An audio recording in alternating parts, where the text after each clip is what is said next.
Need an inspiration for a day? Ran out of the ideas for composition? Or just want to learn more about the chords? Try these and let me know if you like it. So I'm so happy to see you on my channel. My name is Aglaya, and if you want to learn more about the piano, see the exciting tutorials, and learn to play a trick off you, please subscribe for more. Let's do a quick brief review of the chords.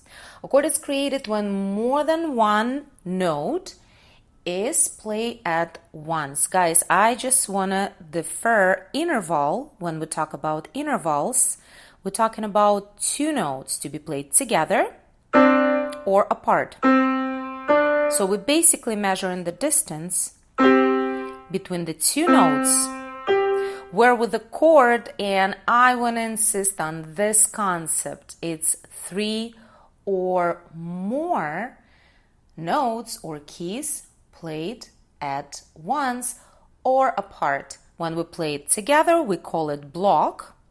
When we play it apart, we call it arpeggio.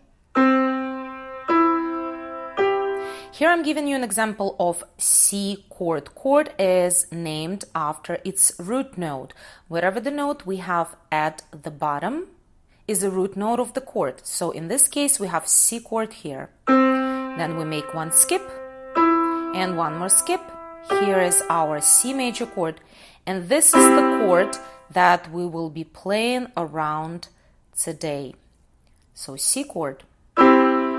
Super simple. What I want to demonstrate in this video is how interesting and creative your chords can get if you just play a little bit around with that. So another thing that you will see in the next slide, we also put numbers here. So 1, 3, and 5 is a first, second, and third tone of C chord, or any chord for that matter. For example, this is, as you assume, F chord, because we have root note F at the bottom.